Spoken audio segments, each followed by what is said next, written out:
Hello everybody. आज की इस वीडियो में मैं डिस्कस करने जा रहा हूँ fundamental problems from statistical mechanics. और जो मैं यहाँ इस वीडियो में डिस्कस करूँगा कंसेप्ट सभी कंपटीशंस के लिए काफ़ी इंपॉर्टेंट हैं, चाहे गेट रेट, चाहे स्टिफर और बाकी तैयारी करने वाले स्टूडेंट्स हो, चाहे जेम की और बाकी कम्पिटिटिव एग्जाम और बीएससी एमएससी के स्टूडेंट्स के लिए काफ़ी यूजफुल होंगी। तो पहली प्रॉब्लम डिस्कस कर रहा हूँ। Consider N assembly of n बराबर 13 आइडेंटिकल पार्टिकल्स। एक असेंबली है n बराबर 13 की आइडेंटिकल पार्टिकल्स की, having a fix amount of total energy E बराबर 20 जूल्स। जो ये n बराबर 13 आइडेंटिकल पार्टिकल्स हैं उनकी टोटल एनर्जी दे रखी है 20 joules. Let the particle be distributed among 3 cells. ये जो पार्टिकल्स है 13 वो 3 सेल्स में डिवाइडेड है, सच दैट n1 बराबर 6, n2 बराबर 4 एंड n3 बराबर 3। तो पहली सेल के अंदर 6 नंबर ऑफ पार्टिकल्स हैं, सेकंड के अंदर 4 और थर्ड के अंदर 3 पार्टिकल्स हैं, विद एनर्जीज E1 बराबर 0 एंड E2 बराबर 2 एंड E3 बराबर 4 जूल पर पार्टिकल्स। तो जो एनर्जी दे रखी है वो भी बता रखी है कि जो एनर्जी है वो कौन सी स्टेट में कितनी है। पहली स्टेट में एनर्जी 0 है, दूसरी में 2 और थर्ड स्टेट में 4 जूल पर पार्टिकल है। इफ डेल n3 बराबर -2, जो पार्टिकल का वेरिएशन हो रहा है एन जो थर्ड सेल है उससे पार्टिकल निकल रहे हैं 2, find del n1 and del n2 assuming n and e remaining constant. तो वेरिएशन पूछा है n1 में और n2 में, जब हमारा n और e जो है वो फिक्स रहेगा। Also find initial and final probability. हमें इनिशियल और फाइनल प्रोबेबिलिटी भी कैलकुलेट करनी है। तो प्रॉब्लम्स पहले समझें कि क्वेश्चंस में क्या कहा है। के n बराबर 13 पार्टिकल्स हैं, वो किसी मूवमेंट पे जो डिस्ट्रीब्यूट होने वो 3 स्टेट्स में डिस्ट्रीब्यूट होने, और जो 3 स्टेट्स हैं उनकी एनर्जी दे रखी है। एनर्जी जो टोटल तो 20 जूल है, और जो स्टेट्स हैं उनमें पहली स्टेट की एनर्जी 0, दूसरे की 2 और तीसरी की 4 जूल पर पार्टिकल है। नंबर ऑफ पार्टिकल्स पहली सेल के अंदर 6 हैं, दूसरी सेल में 4 और तीसरी में 3 पार्टिकल्स हैं। अगर किसी समय पे थर्ड सेल से नंबर ऑफ पार्टिकल डिक्रीज हो जाते हैं -2, तो पूछा है कि फर्स्ट और सेकंड सेल के अंदर पार्टिकल का जो वेरिएशन होगा वो कितना होगा, और n और e को कांस्टेंट रखना है और इनिशियल फाइनल प्रोबेबिलिटी हमें बतानी है। तो इस क्वेश्चन को सॉल्व करने के लिए हम नंबर ऑफ पार्टिकल्स का कंजर्वेशन और एनर्जी कंजर्वेशन रूल ये हमें इसमें अप्लाई करना होगा। तो n जो है वो होगा sum of total number of particles होंगे n1 plus n2 plus n3। तो हम देखेंगे कि अगर इन तीनों स्टेटों के पार्टिकल्स को ऐड कर दें तो 6 प्लस 4 प्लस 3 ये 13 हो जाएगा। तो ये 13 कांस्टेंट हो गया। उसके बाद एनर्जी, टोटल एनर्जी के लिए हम क्या करेंगे, अगर पार्टिकल्स की जो n1 पार्टिकल है उनकी एनर्जी E1 है तो इस स्टेट की एनर्जी हो जाएगी n1 E1। n2 number of particles ऐसे जिनकी एनर्जी E2 है तो उनकी एनर्जी हो जाएगी n2 E2। n3 पार्टिकल हैं जिनकी एनर्जी E3 है तो वो एनर्जी प्रोसेस करेंगे n3 E3, और टोटल एनर्जी इन एनर्जियों का सम होगा। तो E को लिख देंगे n1 E1 plus n2 E2 plus n3 E3। Put कर दें उसके बाद में वैल्यू, E1 की वैल्यू 0 ले लें, ये यहाँ पे क्वेश्चंस में गिवन है। E1 E2 E3 यहाँ पे क्वेश्चंस के अंदर गिवन है, इनको पुट कर दें तो ये वैल्यू आएगी 0 × 6 प्लस ये दे रखा है 2 × 4। जो एनर्जी है E2 वो वैल्यू 2 दे रखी है, और इसके n2 के जो नंबर ऑफ पार्टिकल्स हैं वो 4 हैं, तो यहाँ पे एनर्जी 2 × 4 8 हो जाएगी। E3 n3 जब हम लेंगे तो E3 दे रखा है 4 जूल पर पार्टिकल और n3 की वैल्यू है 3। तो इसको हम मल्टीप्लाई करके देख लें तो यहाँ से 8 और यहाँ से 12 और ये 0 आ जाएगा तो ये 20 आ जाएगा। 20 जूल पर जो हमारी पूरी एनर्जी है वो ये कांस्टेंट है जो क्वेश्चंस में दे रखा है। उसके बाद हम क्या करेंगे, वेरिएशन लगाते हैं दोनों एक्सप्रेशंस पे। तो यहाँ से जब वेरिएशंस लगाएंगे चेंज का, तो n क्योंकि कांस्टेंट है तो डेल n जो होगा वो 0 हो जाएगा। यहाँ से del n1 plus del n2 plus del n3 ये वेरिएशन हो जाएगा इन तीनों उनका स्टेट्स का, जो फर्स्ट स्टेट और सेकंड स्टेट और थर्ड स्टेट पर पार्टिकल्स है उनका वेरिएशंस। तो del n1 plus del n2 plus del n3 की वैल्यू 0 हो जाएगी क्योंकि n कांस्टेंट था। तो del n1 plus del n2 जो होगा, क्योंकि डेल n3 की वैल्यू -2 दे रखी है, ये स्टेट में कंडीशंस लगाई हुई है, तो del n1 plus del n2 की वैल्यू 2 हो जाएगी क्योंकि हम -2 लेंगे और इसे इधर ले जाएंगे तो ये प्लस में जाएगा। तो del n1 plus del n2 बराबर 2। उसके बाद E1 n1 plus E2 n2 plus E3 n3 equal to 20 joule दे रखा है।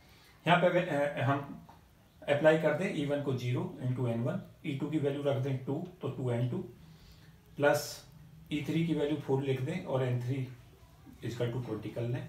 तो यहाँ से 2n2 प्लस 4n3 की वैल्यू 20 आ जाएगी। उसके बाद वेरिएशन लगाते हैं, वेरिएशन कंडीशंस। तो वेरिएशंस के बाद ये 2 del n2 plus 4 del n3 की वैल्यू 0 आ जाएगी, ये क्योंकि ये कॉन्स्टेंट है। और जब हम यहाँ वेरिएशन लेंगे तो 2 del n2 plus 4 del n3 की वैल्यू 0 हो जाएगी। क्योंकि डेल n3 की वैल्यू -2 दे रखी है, तो यहाँ से 2 डेल n2 की वैल्यू 8 हो जाएगी। जब हम यहाँ -2 से 4 को मल्टीप्लाई करेंगे तो -8 आ जाएगा, इधर स्टेप को ले आएंगे तो डेल n2 की वैल्यू 4 आ जाएगी।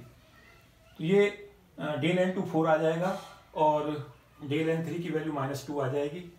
तो उसके बाद में del n1 plus del n2 plus del n3 की वैल्यू 0 है, तो यहाँ से डेल n1 की वैल्यू 2 कैलकुलेट हो जाएगी। तो ये हमारे पास में वैल्यू कैलकुलेट हो जाएगी, डेल n1 की वैल्यू -2, ये 2 इसका मैग्नीट्यूड होगा और -2 इसका साइन होगा। तो माइनस का मतलब नंबर ऑफ पार्टिकल इस स्केट में घट रहे हैं। तो हमें बाद में पता चलेगा कि न्यू डिस्ट्रीब्यूशंस ऑफ पार्टिकल पता चलेगा कि जो कंडीशंस हैं, इन कंडीशंस को अप्लाई करने के बाद में स्टेट्स कैसे परिवर्तित हुई। तो बाद में जो फर्स्ट स्टेट में पार्टिकल्स हो जाएंगे वो n1 डैश हो जाएगी वैल्यू, और n1 डैश हो जाएगा n1 प्लस डेल n1, और डेल n1 की वैल्यू हमने कैलकुलेट की हुई है -2, तो 6 n1 था तो 6 -2 की वैल्यू 4 होगी। n2 डैश हो जाएगा n2 प्लस डेल n2, और n2 4 था, डेल n2 4 है तो 4 प्लस 4 8 हो जाएगा। n3 डैश हो जाएगा n3 प्लस डेल n3, तो 3 - 2 बराबर 1। तो जो हमारी गिवन कंडीशंस हैं इन्हें सेटिस्फाई करते हुए पहली स्टेट में पार्टिकल्स 4, सेकंड स्टेट में 8 और थर्ड स्टेट में 1 हो जाएंगे, जो मैंने इसमें दिखा रखा है। तो पहली स्टेट में 4 पार्टिकल, सेकंड स्टेट में 8 और थर्ड में 1। और जो पहले पार्टिकल्स थे वो थे 6 पहली स्टेट में, सेकंड में 4 और थर्ड में 3। उसके बाद जो number of probability, final probability और इनिशियल प्रोबेबिलिटी हम निकाल लेंगे। इनिशियल प्रोबेबिलिटी, और साथ साथ हम ये भी देख लेंगे कि n की जो वैल्यू होगी इन तीनों का अगर हम सम करेंगे तो ये फिर से 13 आ जाएगा। 4 + 8 + 1 = 13। इसका मतलब हुआ कि जो डिस्ट्रीब्यूशन है उसके बाद भी नंबर ऑफ पार्टिकल सेम आ रहे हैं जो इनिशियल थे, तो इसका मतलब हमने क्वेश्चंस को सही सॉल्व कर लिया है। फिर इनिशियल प्रोबेबिलिटी निकालेंगे। इनिशियल प्रोबेबिलिटी का फॉर्मूला होता है, अगर n1, n2, n3 particle distributed है, टोटल जो नंबर ऑफ पार्टिकल्स है वो कैपिटल n है, तो इनिशियल प्रोबेबिलिटी हो जाएगी factorial n upon factorial n1 factorial n2 factorial n3। Factorial n में यहाँ n को 13 रख दें, n1 की वैल्यू 6, n2 की वैल्यू 4 और n3 की 3 रख दें। फाइनल प्रोबेबिलिटी के लिए जब हमारा केस ये हो जाएगा सेकंड केस, तो वहाँ पर factorial n upon factorial n1 dash और फैक्टोरियल n2 डैश और फैक्टोरियल n3 डैश प्रोबेबिलिटी हो जाएगी। उसके बाद n की जगह हम 13 रख दें, n1 डैश की जगह पर 4, n2 डैश की जगह 8 और n3 डैश की जगह 1, तो ये pf और pi कैलकुलेट हो जाएगी। तो काफ़ी यूजफुल और काफ़ी कंसेप्चुअल क्वेश्चन था, मुझे उम्मीद है कि आप ही समझ आ गया होगा। तो काफ़ी इससे हमें बेनिफिट मिलेगा। इस टाइप के क्वेश्चंस की सदा संभावना रहती है कॉम्पिटिटिव दुनिया में, जहाँ एनर्जी कंजर्वेशंस और नंबर ऑफ पार्टिकल कंजर्वेशंस हमें अप्लाई करना आना चाहिए। इनिशियल फाइनल प्रोबेबिलिटी कई बार 3 स्टेटों में दे देता है, कई बार 2 स्टेटों में दे देता है, इस तरीका की प्रॉब्लम कई बार 4 में दे देता है। तो इस तरीका की प्रॉब्लम्स तैयार रखें, तो मुझे उम्मीद है कि आप ही समझ आई होगी। क्वेश्चन नंबर 2 डिस्कस कर रहा हूँ इस लेक्चर का। पूछा है, find the probability that from disc either 7 और 11 इज ऑब्टेन। जब किसी डिस्क को टॉस किया जाता है और डिस्क को जब टॉस करते हैं तो डिस्क 1 और डिस्क 2 है, तो जो टोटल पॉसिबिलिटीज होंगी, क्योंकि डिस्क के ऊपर 1 2 3 4 5 6 नंबर्स होते हैं, तो जो टोटल पॉसिबिलिटीज होंगी दोनों डिस्कों के कारण वो 36 होंगी। 6 × 6 36। पूछा है 7 और 11 जो है वो किसी समय पे इनका सम आना है। सम ऑफ जो है दोनों डिस्कों के ऊपर जो सम नंबर्स हैं लिखे हुए, उनका सम या तो 7 हो या 11 हो। तो हम कैसे सॉल्व करें कि डिस्क ले लें 1 और डिस्क 2, ऊपर 1 2 3 4 5 6 लिख दें जो भी नंबर्स पॉसिबल हैं, और डिस्क 2 में फिर यहाँ पे नंबर लिखें इसके जस्ट रिवर्स में 6 5 4 3 2 1।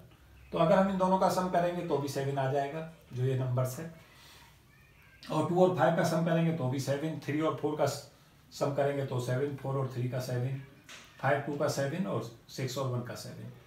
उसके बाद अगर हम देखें इस केस के अंदर प्रोबेबिलिटी जो 7 आने की है वो 6 × 6 हो जाएगी 1/6। उसके बाद जो 11 आने की पॉसिबिलिटी दोनों के सम से, इनका जो सम है वो 11 आए, तो उसमें हम देखें एक बार 6 और 5, पहली डिस्क पर 6 हो, सेकंड पर 5 हो, इनका सम 11 होगा। और दूसरी केस में पहली डिस्क पे 5 हो, सेकंड पे 6 हो, इनका भी सम 11 होगा। तो पॉसिबिलिटी 2/36 होगी। एडिशन थ्योरम लगा दें, और होता तो हम एडिशन लगाते हैं, P7 और P11 का सम कर दें, 6/36 प्लस 2/36, तो ये 8/36 या 2/9 आंसर हमें मार्क करना था। Number of phase cell calculate किए हार्मोनिक ऑसिलेटर के लिए। तो DLX DLPX की वैल्यू h होती है हाइजेनबर्ग अनसर्टेनिटी प्रिंसिपल के हिसाब से, और ये फेज सेल का वॉल्यूम होता है। हार्मोनिक ऑसिलेटर में जो एनर्जी होती है वो px²/2m प्लस हाफ के x² काइनेटिक एनर्जी और पोटेंशियल एनर्जी का सम E के बराबर होता है। तो px²/2me प्लस x²/2e/k बराबर 1 ले लें। इसे एलिप्स की इक्वेशन से कंपैरिजन कर लें तो ये आ जाएगा √2e/k, जब x²/a² लिखेंगे, और px²/b² लेंगे तो b हो जाएगा √2me। तो एरिया ऑफ फेज स्पेस आ जाएगा, area of ellipse pi AB। तो पाई AB, ए की वैल्यू ये पुट कर दें और बी ये रख दें √2me, और ये रखते हैं √2e/k, तो ये आ जाएगा 2πe√m/k या 2πe/ω, क्योंकि ओमेगा होता है √k/m एंगुलर फ्रीक्वेंसी, के फोर्स कांस्टेंट, m मास होता है। इसे हम ω/2π को न्यू लिख दें तो E/न्यू ये एरिया ऑफ फेज स्पेस होगा। तो एरिया ऑफ फेज स्पेस पूछता है तो हमें मार्क करके आना होगा E/न्यू, न्यू जहाँ पर फ्रीक्वेंसी होगी। और नंबर ऑफ फेज सेल जो है वो जो हमें पता चला था एरिया ऑफ फेज, जो एरिया ऑफ एलिप्स था और वॉल्यूम ऑफ फेज स्पेस वो E/न्यू था। और एक जो फेज सेल होती है उसका वॉल्यूम होता है h, तो नंबर ऑफ फेज सेलों की तादाद होगी E/h न्यू।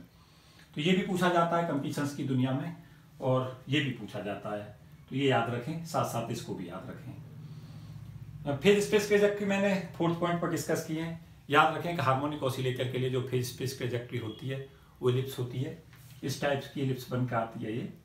और ये ए जो होता है वो अभी हमने देखा √2e/k होता है इसमें, और बी ये होता है √2me। ये सेमी मेजर एक्सिस होती है और ये सेमी माइनर एक्सिस होती है, तो ये याद रखें। मोशन अंडर ग्रेविटी में जो फेज स्पेस ट्रेजेक्टरी होता है उसका पाथ पैराबोला आता है। कई बार क्वेश्चंस पूछा जाता है कि मोशन अंडर ग्रेविटी में जो फेज स्पेस ट्रेजेक्टरी होती है उसका पाथ क्या होता है, तो पैराबोला मार्क करें।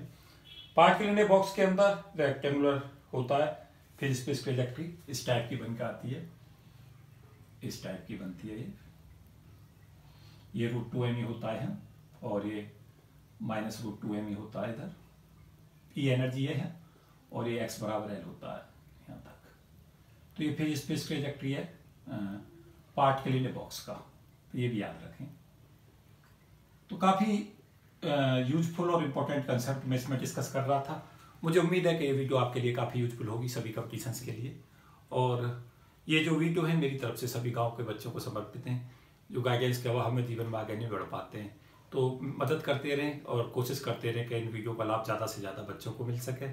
तो इस चैनल को सब्सक्राइब कराते रहें और इसके कंटेंट को शेयर करते रहें। Thank you and best wishes.